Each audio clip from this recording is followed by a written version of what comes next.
Testing one, two, We three. keeps it real, expressing how we feel. Whoa. So come on in and sip some tea. Join the Kourtney family. We're about relationships and review, making it fun and just for you. So go and God, let God go with you. It's time for Kourtney and Eddie. Now let's put God first.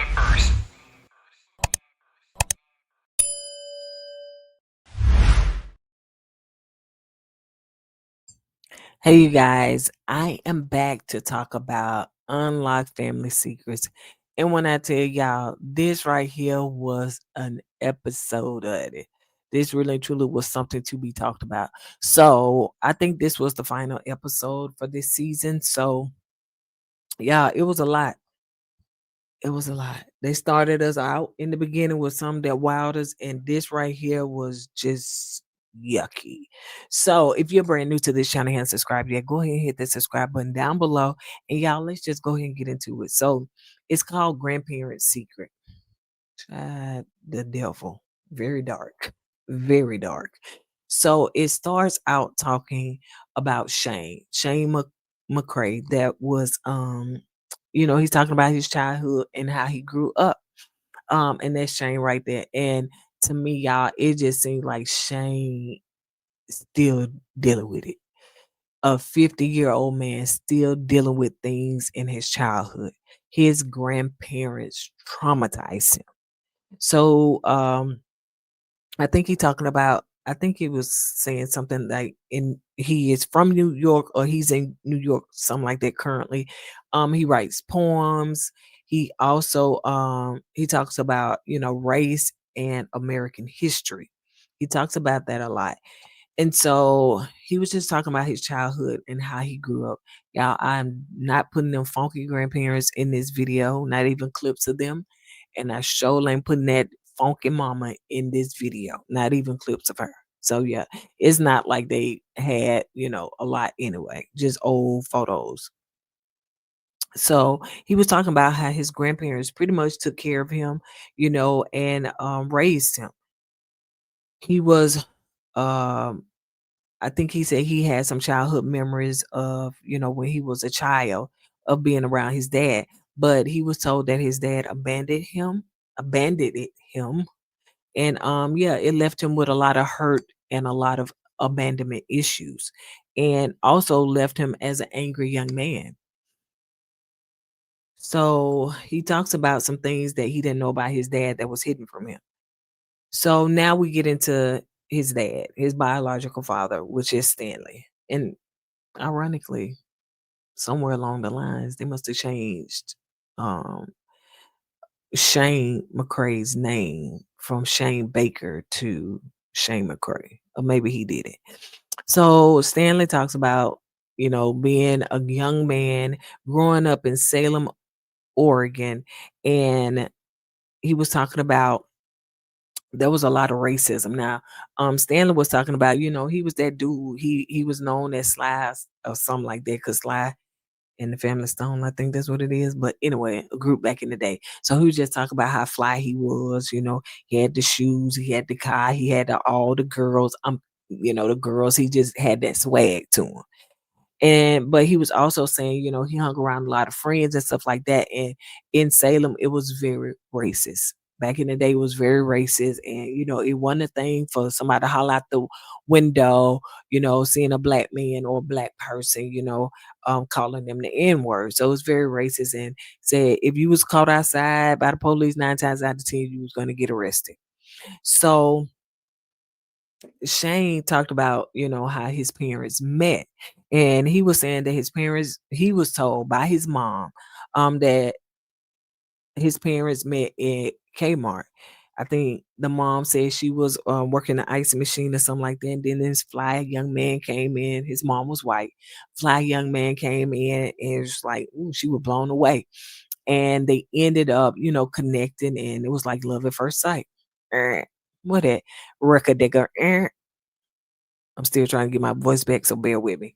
But baby, that is not how that happened. Nah, that mama done lied. Gone on, child. You done lied, honey. Cause that's not what happened. Now, the dad said, that's not how he remembered it. He said, first of all, she was 16, he was 18, and that was like a no win. He couldn't do that. He said that they was at a party one time, and I think she was celebrating her 18th birthday or something like that. Now he said he didn't find her too attractive. Now that's what he said, but I guess it ain't nothing.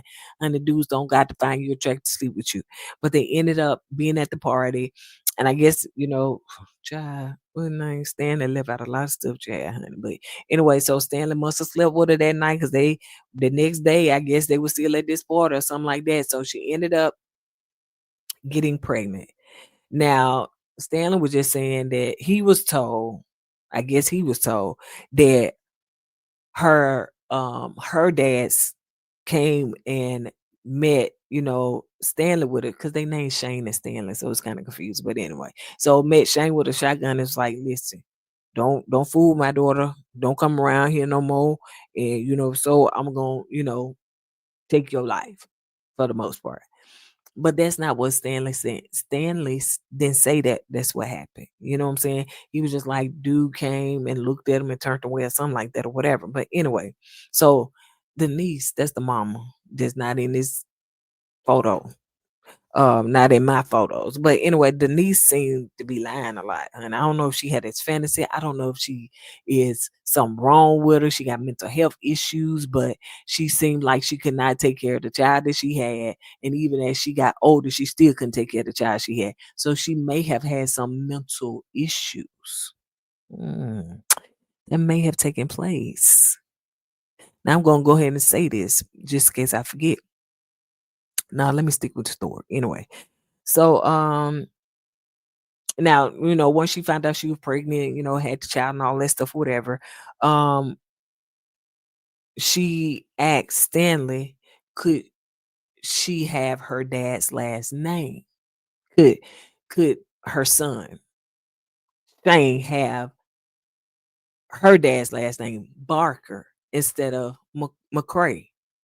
And he was she gave him the excuse of, well, he said that this is, he don't have nobody carry his last name or anything like that, so it would be great for his grandson to carry his last name because at the end of the day he gonna have a lot of wealth in his name, a lot of stuff transferred over to him, and he'll be able to have a good inheritance. Well, Shane, being a young black man, grew up in poverty and stuff like that, he was like, man, I would love that for my child. Because Shane, excuse me, Stanley was an active father with his child, even, from the womb and everything. So Stanley used to watch his own child and, go back and forth with Denise and him. So he would watch him sometime and she would watch him sometime. So they had a healthy co-parenting. He didn't want to, I guess, be involved with her or anything like that. But he was like, you know what, we can co-parent together. So it worked. And so he agreed, okay, well, since, I want my child to have the best of the best, he definitely can take on his last name. And so anyway, I think around maybe about 3 or something like that, he was saying that Denise was saying she couldn't raise her son anymore. So I guess he said, listen, well, I'm gonna move. We're gonna move to Arizona. And so I guess everybody was okay with it and all that stuff, whatever. So um made plans. He was gonna move to Arizona and everything. So the grandmother with her regular self, racist regular self, dropped by and she said, okay, listen, I know that, you're about to move to Arizona and everything. And can I just watch Shane, for a day and I'll make sure I bring him back before you move, before you get ready to go. He was like, okay, I don't see a problem with that. So he let her watch the grandchild. And lo and behold, honey, the next day came and she didn't bring him back at all. Raggedy racist, raggedy racist. And so he said, you know what? I don't think she coming back. So he decided to call his policeman friend and say, listen, this is what happened. Um, and I think she gone and ran off with my child. And so he was like, what can we do? He was like, well, you got the birth certificate. He said, yeah. He said, but the birth certificate doesn't have our same last name. It's been changed. So it's Barker instead of McCray. He was like, yeah, that ain't gonna work. That ain't gonna work.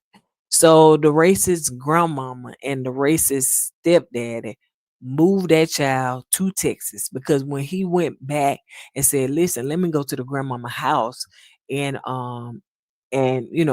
pick up my child," everything was moved. Everything was gone. So he called Denise and was like, "Hey, yo, mom and them got my child." And she was like, "Oh, okay, let me find out what's going on." And he never heard from her again. So at this point, his own child been kidnapped, been taken away from him. And it wasn't nothing that he felt that he can do, especially these parents are white, grandparents are white. He black, he is poor. And there's not much that he could do financially, like try to get an attorney or anything like that. And he didn't feel like, I guess, he can call the police and report the child missing. So like I said, the grandparents, they moved to Texas.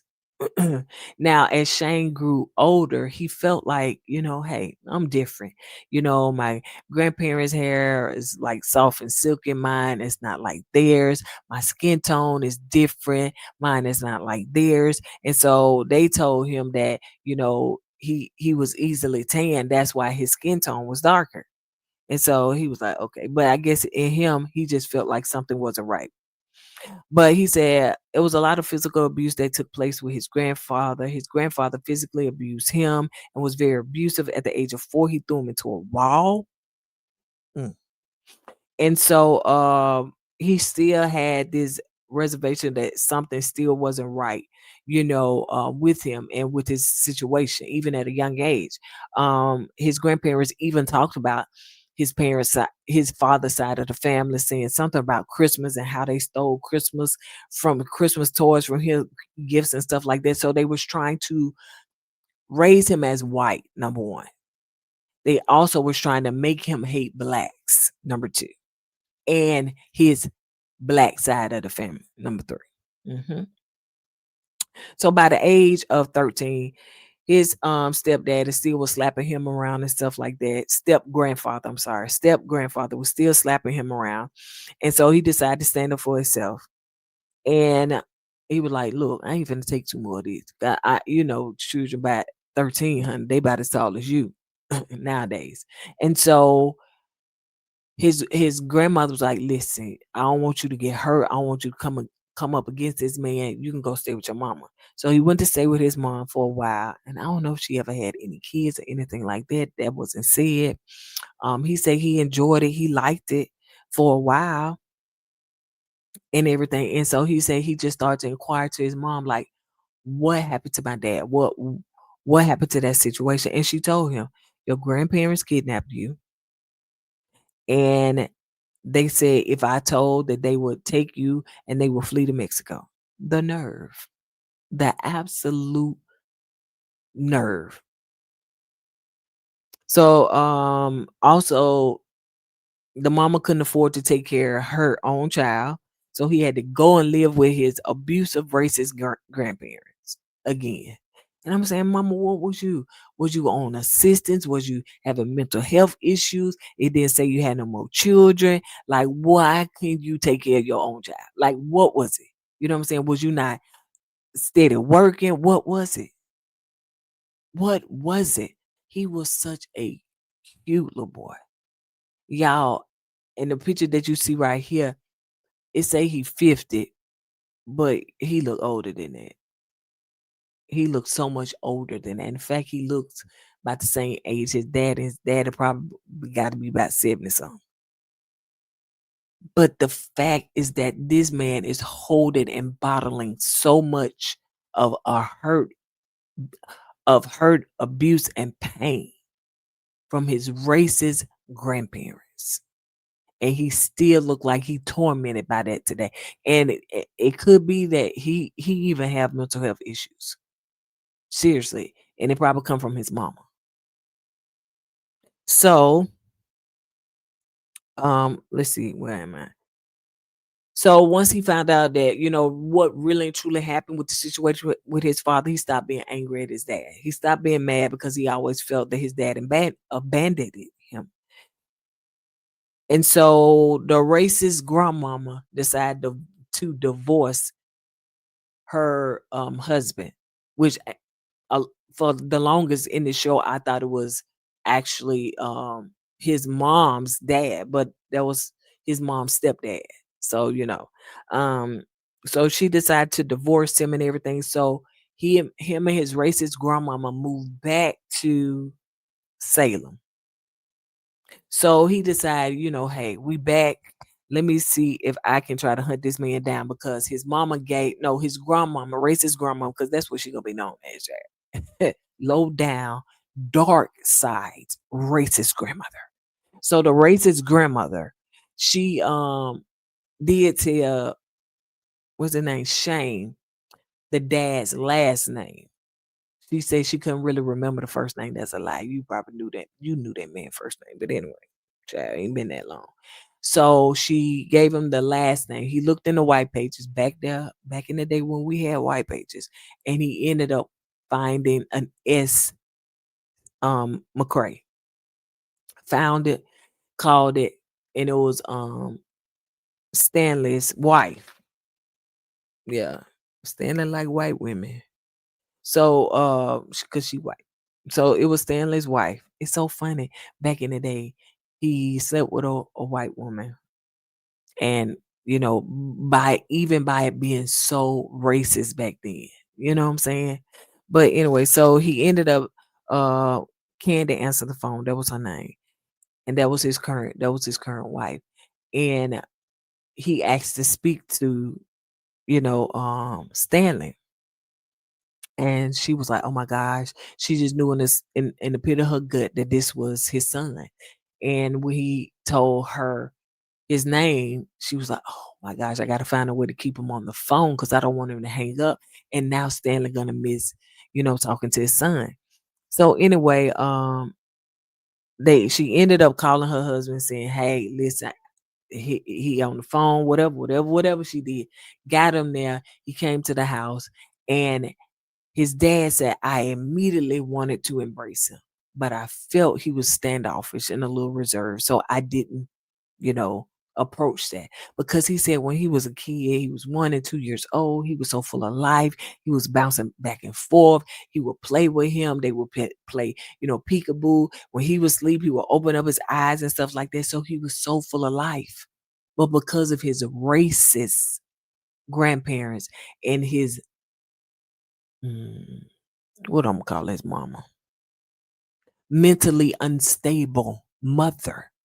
This child had to endure pain, suffering, uh, bigotry. I mean, he had to endure everything by the hands of people that mishandled him and did not treat him correctly. So freaking sad. But anyway, so he ended up, meeting his dad and everything. And it after that, they just really and truly didn't meet again. Um, Shane was still dealing with all the issues of his past. Now, this man wanted to be a dad so bad. I think that still Shane was his only child because he said that with his first wife, he married her and he loved kids so much he ended up taking in her 3 children as his own and raising them. They stayed with him after they got a divorce and he raised them children as his own. And I think that's a part of the 5. Then he met Candy and she already had a child and he ended up raising that child as his own. And she called him dad to this day. And this was a little child. So that's 4 right there. And then his child, that's 5. Because at the end, I'm going to take a picture of all my 5 children. I think Shane was his only blood child. Only. Only. Ain't that sad? And he didn't even have that child in his life. Ain't that sad? So freaking sad. Why in the hell would you sit up here and kidnap your grandchildren? And he black. And you're racist? What the let that child be with his daddy. It wasn't like he ain't had nothing, nobody. Now the mama was unstable, but the daddy was doing the best he could. And racist grandmama, you let your racist husband beat up on your biological grandchild, and this wasn't even his biological grandchild. Mm, you nut bat nut. So anyway, let's see, where am I, honey? Because I'm so busy cursing these people out. Yeah. So yeah, their relationship, really true, they couldn't connect. What's his name? He ended up Shane. He ended up having a child at the age of 18 years old. And I think he said he dropped out of school. He ended up somebody he got divorced twice before he had another child. I guess this child when he had 18. No, he got divorced twice before he had another child. But then he said he had a daughter at 18. Surely he wasn't married before 18 twice. But anyway, however, whatever, honey. He probably got another child that didn't want to be on camera. So it seemed like he got married and divorced because he still was dealing with his trauma. And I'm saying, Shane, did you go to therapy? Or the therapist, like, or, oh, child. But anyway, he ended up writing a memoir to really and truly work through all of his pain. And his dad did not even know all the issues and the trauma that he went through until he read it. Ain't that something? Until he read it. And his daughter was saying that, when she was younger, her and her dad were close, but as she got older, they kind of felt distant. And I think it's just because of Shane, just him dealing with the abuse, being kidnapped. He said that repetitively, being kidnapped by your own grandparents or one biological grandparent, and then being abused, thrown into a wall. Ain't no telling, kicked. I don't know. God forbid if he was like physically abused. I mean, sexually. That's what I mean. Because he is like, he just still working through it. He seems so distant. So distant. Um, but his dad was like, you know what, after he read the book and seen that, his own child was abused, it was hard. And he said that, he blamed Denise. He blamed Denise and also her mother as well, because Denise, which is Shane's mom, also was kidnapped when she was 2 by her own mother. So Denise, which is his mama, did the same thing to him, to her own child. So Denise's father was not in her life. Her husband was in her life, Shane's grandmother, because she kidnapped her own child and left and ran away with her own child. And Denise couldn't be with her own father. So that's why I'm saying the mental health issues. It seems like Denise is still unstable because once she had a child, she couldn't take care of her child. You see how the pattern goes? So yeah, he realized that Stanley realized that his own name was not on his own son's birth certificate. So he changed that. He put his own name on there and everything. And Stanley was saying that he thinks that Shane still has issues with black people, even though Shane is black.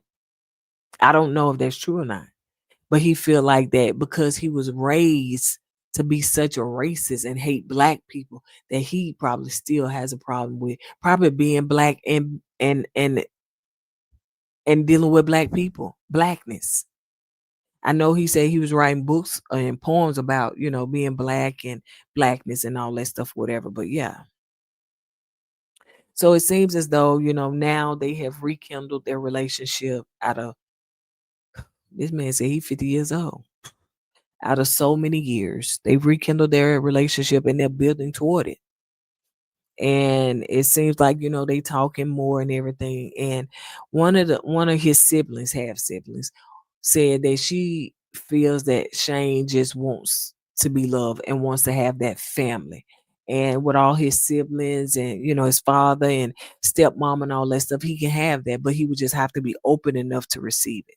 So yeah. But even his daughter said, she experiencing the love from her granddaddy and she loves it. But it's sad that Shane still is in a place of reserve because of all the trauma. Y'all, this was sad. I ain't gonna lie. But this was the final episode. Y'all drop down in the comments. Let me know what y'all think about it because it was a lot. I will see you guys on the next video. Don't forget to go with God and let God go with you. And always put God first. Deuces.